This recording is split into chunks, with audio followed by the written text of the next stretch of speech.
Aos 24 anos e dando seus primeiros passos no jornalismo automotivo, o colunista do UOL, Jorge Moraes, marca presença no Máquinas na Pan desde o início da sua jornada. Mas o que mais marcou para o meu amigo pernambucano naquela triste manhã de domingo? Eu volto a 1º de maio, mas volto a 1º de maio de 1994, quando eu estava dentro do meu carro, Alex.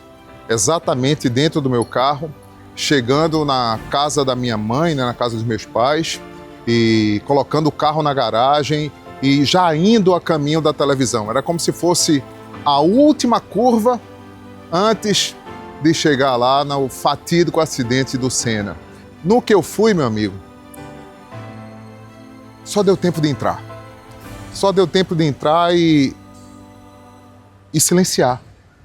E sentar e colocar a mão na cabeça, colocar a mão no rosto, não entender aquele momento, rezar, pensar que ele pudesse sair dessa e de repente a gente, naquele momento, não ter palavras, não ter absolutamente nenhum tipo de reação e gritar também, porque depois eu gritei, chamei a minha mãe e chamei um dos meus irmãos. E o que eu quero falar para você, para o ouvinte do Máquinas na Pan, é que aquele fatídico acidente, ele também mudou a minha maneira de perceber a vida. Aquele acidente, ele me ensinou que no meio da minha idade, né, imagina só, no primeiro terço de uma vida construída por um futuro que eu penso que ainda vai ser melhor, ele tinha que trazer um ensinamento, tinha que trazer as frases do Ayrton, os momentos do Ayrton e de todo aquele cenário que a televisão, que a própria Rede Globo de televisão transmitiu para a gente.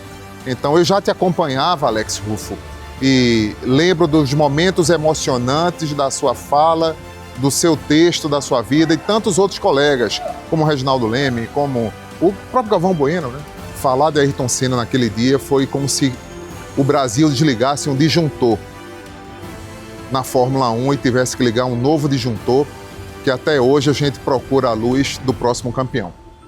Vai quebrando um tabu, realizando um sonho. A perfeição, o encontro da perfeição, o homem-máquina. O encontro da perfeição com o homem e a máquina. Ayrton Senna acelerando forte.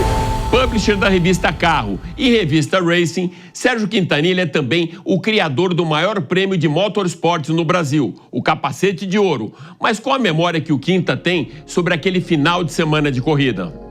É inesquecível o momento em que o Ayrton bateu aquele carro na pista de Imola, naquela terrível curva Tamburello, que já quase tinha feito outros pilotos como vítima, como Berger e Piquet. Olha, eu lembro muito bem o que eu estava fazendo. Eu era editor-chefe da revista Grid, da Editora Azul, especializada em automobilismo. Já tinha feito algumas entrevistas com Ayrton. E naquele momento eu estava assistindo a corrida na minha casa, na TV de casa. E a hora que eu vi a batida, eu gritei: "Ai, o Ayrton bateu! Ai, o Ayrton bateu!" A minha esposa veio correndo, viu o que era. E foi aquela tragédia, né? E eu lembro também que naquele momento que o Ayrton deita a cabeça no carro, e na transmissão o Galvão Bueno falou assim: ele está mexendo a cabeça, e que o Galvão sempre associava isso com uma coisa positiva, porque o piloto está vivo, e eu já tive a sensação, morreu. E aí o que eu senti é que, até um minuto atrás, o cara era Deus. Ele era assim, ele tinha um mundo a seus pés. As jovens não têm ideia do que o Ayrton representava. Ele era muito importante, não só na Fórmula 1, mas para o Brasil também. Ele era uma pessoa que ele passava essa imagem de vencedor, de determinado, né, de meio nacionalista também.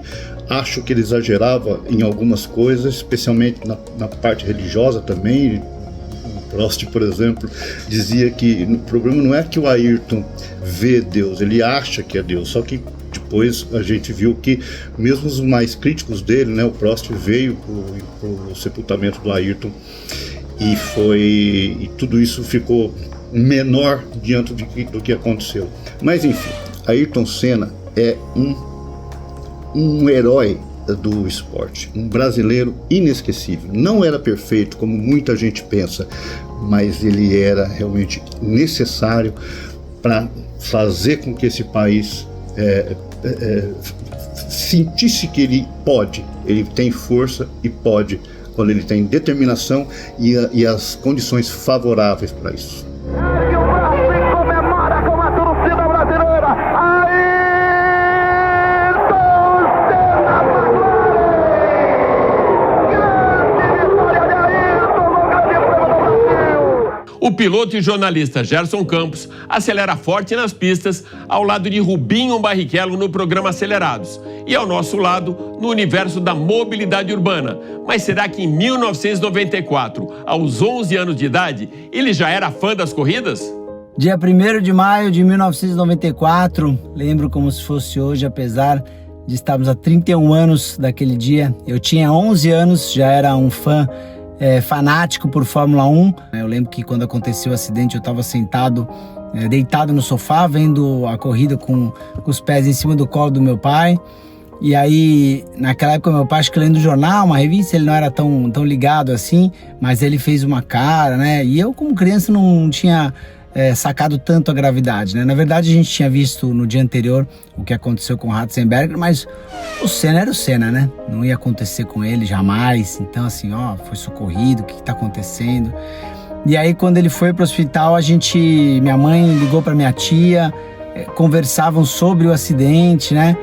E eu fico até emocionado que a minha tia falou, olha, Sônia, ele vai...